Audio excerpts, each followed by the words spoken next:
We're rolling. Sorry, I'm going to sip first. Hold on. Right. Hello. Welcome to the Drag Cabaret podcast. I'm joined I'm joined by some fabulous drag performers over here. Cue the cameras. We're going to go round the circle. Everyone tell us your drag name and a bit about yourself. Let's start at the end over there by the gorgeous, glamorous diva herself. Hi, I'm Saren Starr. This, believe it or not, is only my third drag show. Yep. Hold for applause. Thank you. Yeah. I'm just going to be serving nothing but looks the entire night. Yeah. And let's talk about the fact that you made this outfit. Let's just not. Come on, go stand up, show us. Show us, baby. Stand Can we get it up. all in camera? Yeah. Gorgeous, gorgeous. Fabulous. It is fabulous, actually. Lovely. Can you make me one? Yeah. Nicole wants one. I'll put you on my Instagram. Promo. Well, hello, Ooh, shit. It's loud. Quite, You can say loud. shit. It's fine. Well, hello, everyone. My name is Nicole Pellegrino, and I am the Italian stallion of the UK, honey. And, well, I am actually Italian, and I come from Rome, and I moved to London 9 years ago to be a chef, and now I'm a cross-dresser, so whoop! Is that what happened? So you moved here to be a chef? Yeah, girl, and then now drag just took over? Yes, it Okay. did. I'm going to come back to that. Come on, girl. I'm Okay, gonna come back to that. Okay. Over to my right in colour today. Woohoo. Hi, I'm Connie Contour, originally from Kent. I don't really have much to say. I'm a makeup artist, study dance, period. Yeah, she is a fabulous makeup artist with lots of great content online, so have a look. Hi everyone, my name is Tina and I'm from London. I'm actually not, that's a joke from Blind Date if you remember Amanda Holden. I'm from Northamptonshire, now I live in Liverpool.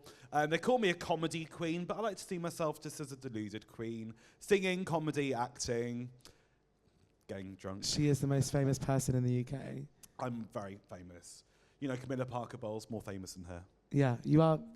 Neither do I, but we. Queen Camilla, the Queen of England. Oh, right. I met her, you know. Crazy. You met her? I did, because I did an episode of EastEnders, and there was her, and Carlo. Is it called Carlo? The King. Carlos. Charles. Well, you know, I'm Italian. I call it Carlo, honey. So Carlo and her, they were there. That's kind And of it was fabulous. Yeah, I said hi. How they were was? like, hi. Did you do Centers in Drag? Yes. How was that? It was beautiful. I mean, it was long, very long hour, Yeah. but it was fabulous. And is it like an actual set or is It it a is place? an actual set, like the set of EastEnders. What did you have to do? Girl, I just have to stand there and just smile and just, that's it. Yeah, looking I pretty, mean, that's it. I mean, it comes naturally to you, darling. I'm in. Tell me a bit about this Rome chef coming Girl, over here. I don't know. I just obviously in my life, I studied to be a chef. So I went to school to become a chef and whatnot. And then I was like, you know what? I'm tired of this Italy, whatever. I said, let me just move to London. I wanted to learn English. And I was like, okay, let me just stay over just for a year or so. And then I just moved over. I've fell in love with drag. I've seen drag, not for the first time. I've seen drag in Rome. But I was like, what is this? I never knew about it. Because obviously when I was young, I was, looking at Rihanna, she's my biggest inspiration, Beyonce. And I was like, I want to do that. And I want to wear their clothes. But I was like, how can I do that? Without looking, And know. she's But done then it. I And figured she's it done out. it. And She here we worked are. out. She broke the mold and here she is now. Yes. And then I worked in a restaurant for 6 months. I got fired. Because I wonder why. God, no, look at me. Honey, I know how to cook. I know how to cook, bitch. So, I was thinking something else. What? actually, but I won't go into no, it. say it. Maybe, a little bit of shenanigans in the toilet. No. Oopsie, I got No, caught. no. Fun I fact. was making special sauce in the Fun bathroom. fact. I was still straight. Well, still straight when I moved to London. I had You a was- girlfriend. Oh, no way. 2 years and a half. Yes. I live. Girl. Your story is fabulous. I know. Straight chef moves from Rome and Mhm. becomes a drag queen in under a year. Yeah. I mean, I was never straight. I was kind of like DL, but not really DL. I was very I would have loved to very have seen feminine. DL and- Nicole. Girl, no, please. She's When I- acting. at its honestly, finest. it was fabulous though. Yeah. I was, doing left and right, and still with my girlfriend. There you go. Boom. I live. Okay, so my question to all of you is, if you could have a superpower in drag, what would you think your drag persona, like your what your superpower would be as your drag queen self? I feel like if I was to have a power as a drag queen, I can't lie, I think I would just glow. I think I'd just do nothing but stand there and light up. She light up a room. Light Yeah. up, light up. Yeah, That like, is because cute. you know what? I don't need no lighting. I don't need a ring light. I just do everything. You are your own light. Precisely. She shines by herself. She stays bright. Yeah. We'll light you up. Perfect. It's really going to be a disco in here tonight. Disco Inferno. Connie, darling. I don't really know, like in drag, I've always wanted to be invisible, which doesn't make sense. But like normal day to day, I've always wanted to be invisible so that I can go to the banks and steal money. Yeah, fair. I think everyone's had that. Yeah, thought. but in drag, I don't really know. Probably to be able to do everything, Yeah. like sing, dance, act, sew, and everything else. I can't sing. You can try, girl. Come on. No, I honestly Give us a can't. note. Ooh-ah! There you go. Oh, piss off! No, that's She's awful. a singer. She's a singer now.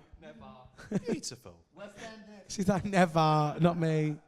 Tina, darling. What would be my superpower? Well, I'd love to be able to go and dance like Connie Contour, because I'm not the best dancer in the world. But as a joke, I'd love to drink as many Jaeger bombs as Luna and survive the night. Nearly dead named me. How I did. crazy on the drag queen, on the drag cabaret podcast. Okay, can I ask you then? So why have you changed your drag name? I changed it because I'm like, everyone used to think I was Spanish for having a name that was Cortez. Yeah, well, Luna's like kind of global, I feel. A lot of dogs are called Luna. Everyone always comes up to me, shaves me, oh my God, I've got a dog called Luna. But that... the number one named dog in the UK. Yeah, it probably is. Yeah. I mean, it's fitting, darling. Woof, woof, woof. So yeah, I'm not actually like of Spanish heritage. So I thought I've got, but originally it's because I was obsessed with the Spy Kids growing up. I don't know if anyone's seen the Spy Kids, and they were like the Cortez spies. Yeah. So I just wanted to be one of them. So I just thought that's why I did it. But then I would be on like a night out performing, and people are like, "Oh my God, you're Spanish!" And I'd be like, "What the fuck are you saying?" And I'd just be like, "See," and then just like leave. So then I just thought, let me just put Luna, and then hopefully it doesn't follow through. And it doesn't now. People don't think I'm Spanish anymore. I'm also going to go and remind you, around a year ago, because I'm a Spanish speaker, we were actually going to do Spanish lessons. Was that because of your surname? Maybe I thought, yeah, if I could speak Spanish, people wouldn't give I a will shit. teach you. We will do it. We'll do it. I'm going to You do speak fluent Spanish, don't Yeah, you? Spanish and Catalan. Yeah. How did you learn that? How did I learn it? Well, it's a very, very long, boring, dramatic story. My dad is Polish, and when I was 3 years old, my parents broke up. He moved to Spain and Andorra. So it sort of became like a mission in my life to go and learn Spanish and Catalan. Then I did it at school, then I did it at college, then I did it at uni, then I lived out there. So it came from that. That's pretty and cool. I might be singing tonight in Spanish and Catalan. We will see. We will see. Stay tuned for that performance. Fabulous. Nicole, superpower, baby. You know what? She's had time to think. No, because I would like to have two. Can I have two? You can have two. All right, cool. Yeah. So the first one will be to read people's mind Okay, yeah, that's camp. and being able to change their mind. So then I'm like, bitch, I can get rich when I want. Yeah. And to get ready like this. And then you're just Done. ready.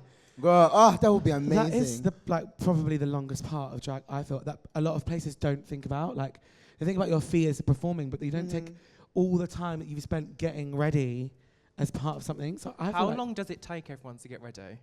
It depends. Yeah, I could like do if it I'm, in like 35, 40 minutes, or I could do it in 2 hours. how long was today?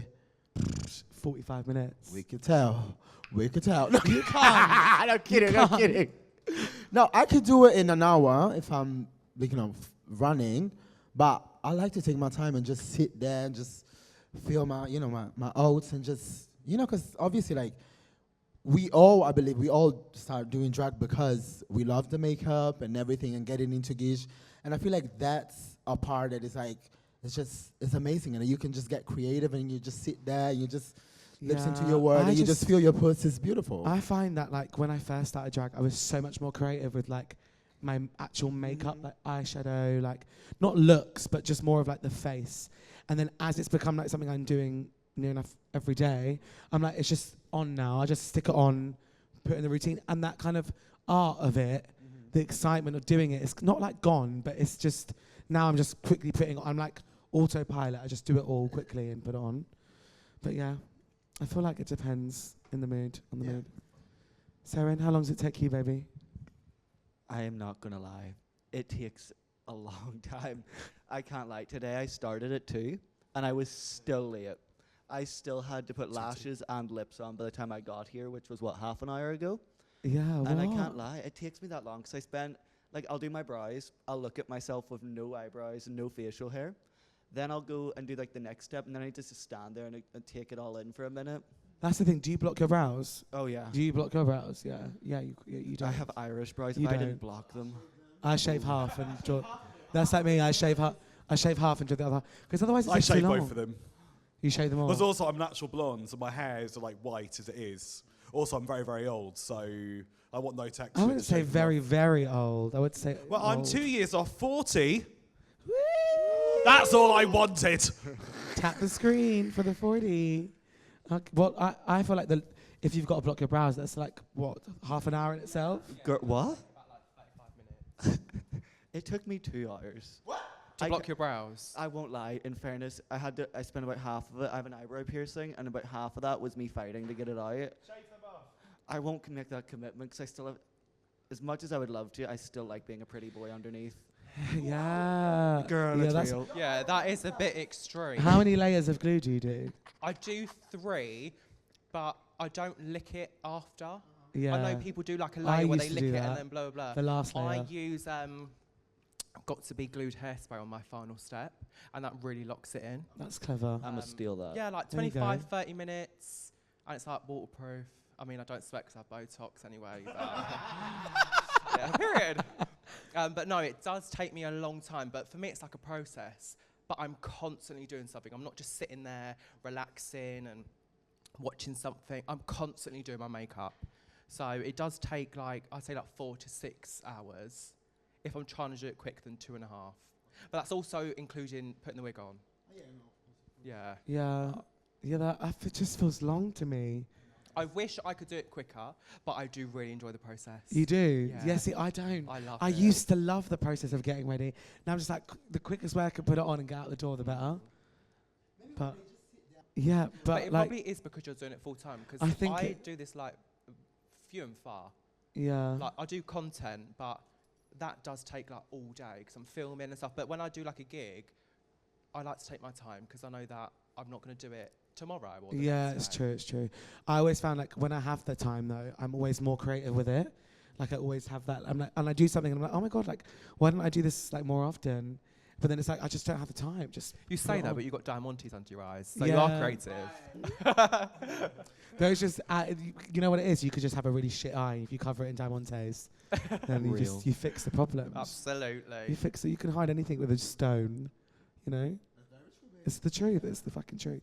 Right, okay, so has there been a gig that you've done where it's completely malfunctioned, where you've messed stuff on stage or something really bad has happened and you're like, oh my God, it's the most embarrassing moment I of my wouldn't life? say this is the first time I performed at Heaven, so last October. Was I there? Yeah. I was there. And it wasn't the actual gig, it was getting to the gig. So I tried a new wig tape, so I was completely ready. Oh, I remember this. I tried a new wig tape and I was driving. I was like, oh, I'm getting a really bad headache. Went like this, I couldn't feel my skull. My head was literally numb. So I had to rip the wig off in the car, drive in. About 2.5 hours, I'm bursting for a wee. Get to the venue, and I'm like, I can't make it to Heaven without going for a wee. So I had to get in the back of my car, piss in a bottle. Then I go to the venue. I have to redo my forehead makeup, put the wig back on, and then I realised that all here is so dry because I use a new setting spray. So this is why you don't experiment while you're getting ready for a gig. So I had to redo this part and then this part, honestly. The thing is, though, the thing is at Heaven, you have, at least you have that time. Yeah. When you get there, you have, a while to I think fix. the first time I got there at 10. Yeah, I used to do, yeah. And you perform at 1. I was Yeah. lovely. You're why are you here this? I used to go get a cheeseburger and come back. But Heaven is the minute you step on stage, your makeup is off. You sweat It's so hot, much it on is that. hot, It's yeah. so hot. But also, did you sell the bottle of piss? Did you Did sell, you sell the the bottle of piss? No. It's actually still in the back of her It was, car. it was in a really special bottle as well, and then I took it home. This is disgusting. You rinsed it out, washed it, and used it the next day for a cup of tea. Put the wee in the toilet, put the bottle in the dishwasher, but the dishwasher shrunk the bottle because it was plastic, and I can't ever use it again, and I loved that bottle so much. Tina's really judging you hard right now. I'm not judging. I'm just drunk. Some worse things in our lives. Yeah, let's just say that. I'll take that is a good story. I do remember you telling me that when you got there. Awful. My It's first horrible. time performing at Heaven, and I had a car crash getting there. My story Pretty is, I remember I was working at Mercato Metropolitano in Where? Elephant and Castle. Okay, yeah. And I was performing, nice, whatever, I was doing my Dua Lipa number. I went into a car wheel. For me, it was fine. Was this recently? Girl, no. I saw some- That was like, what kind of video? What video did you see? When your wig came off? No, yes, that was last week, bitch. That was last week. No, that's part of the number. That was, yeah, Yeah, sure. that's part of the number. Yeah, plan. But anyway, so I finished my number, and my best friend was watching. He was like, "Oh, you know, you kicked a girl in the back of the head." I'm like, "What?" They were like, "Yes." So I went into the car wheel, but obviously my leg, they were not straight that day. So I just kicked her, back of her head, and I chipped her tooth. Yes. Yeah. So Babe, gagging. yes. Did you pay to get it fixed? Not me. Not me. I mean, the company I was working with, they had insurance, so obviously, like, Well, there you go. she got it paid Insurance covered through. it. And from that moment, I said, I need my public liability. So now, everybody, be careful around me. Yeah, because she's got public Chick the liability. Honestly, she said, I love you, whoever you are. I love you. Yeah, she's really sorry, actually. But no, actually, like, it was I think crazy. you actually should give her a public apology. Shall Right, I? yeah. Okay, darling. She was actually, you know what? You know what's funny? She was actually Spanish, and she went back to Spain to hide Do you whatever. want Tina to do it in Spanish for you? Mhm. You can recite after she recites it. Okay, so, So am you, I you translate interpreting? what she said. Yeah, you interpret it. Okay. Wait, let me try it in my Spanish because I know a little bit. Oh, you know? Yeah. Okay, sorry. Mi amor, disculpa por tu boca y porque mis tacones went on your head. And Something about yeah, hit your head and that's it. heels and a mouth. And sorry, I heard. Yes. Close enough. I think Close she'll enough. go. I Right, thought you had to that's say in it. Spanish, yeah. Yeah. That's it. Seren, darling, any bad things, unfortunate situations at gigs? I can't lie. It was with Luna. Last year we went to Reading. Oh, yes.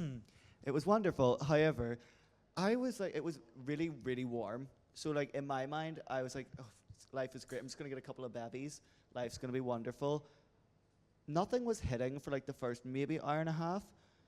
The moment that Luna tried to introduce me as my number was starting, I quite literally felt all of it just at once. And the first song I went into was Kesha Blue. Now, for some reason, I knew not one lyric, even though I loved the song. I know all the lyrics now, but at that second, forgot every lyric, forgot how to dance, didn't know how to move. All I could do was kind of awkwardly, I'd say prance, walk back and forth. I think it was camp. It works for Kesha, you know. You know what? Kesha, the vibes are already kind of a little wavy. Yeah. So like I was trying to sell realness. You were with giving Kesha, yeah. Yeah. Also, I think if there's anything that's gonna like go wrong, it might be this one. I've lost a strap of a corset already. Oh no. So I might need some super glue. We've got that. We have that. We'll fix it. So maybe not this one. Yeah. No, I think that's probably the only gig. Fair. Because I've not done enough yet. Well, you know, there's time, babe. There's time. Feel free to book me and I'll get Yeah. some more stories. Yeah, there you go. Book Saren Star. Yeah. Thanks. Yeah. She won't be a Kesha. She'll, yeah. Maybe I will. She won't get fucked up. Actually, maybe she will. Maybe she will. Maybe she will. Let's not judge a book by its cover. You get to find out. Tina, darling, any fun Well, stories? every single year I do drag, I go viral for the wrong reasons. I'm always hoping it's going to be, that was a fantastic joke, that was a fantastic vocal performance. There's always something which goes wrong. And this, or do you remember what it was last year? No, but I remember seeing you on the Beatdown from Willem. I have been for my first ever fail on Beatdown by Willem when I fell off stage. It's around 3 months into my career. So what it is, so I have dyspraxia, which is not an excuse, but for me, it's a connection between your brain and your movements. So sometimes for me, to think about something, to do something physically, I do have to sort of think a little bit longer than a regular person. And I didn't see the end of the stage, so I just fell arse over tit. And I think Nicole might have seen it, which would be very unfortunate if you have. I do sell a T-shirt online. Go to my Instagram, she is very famous. I do have this T-shirt with this. And I went, what did I say? Oh, give me a second, cut this out. I said, performing Whole Again, it's Kyle and someone else. And then I fell off stage. And it was awful. And it went viral. And it went viral. Not for good reason. But do you know what happened to me last year? Go on. So I was performing in my hometown town of Kettering, Northamptonshire.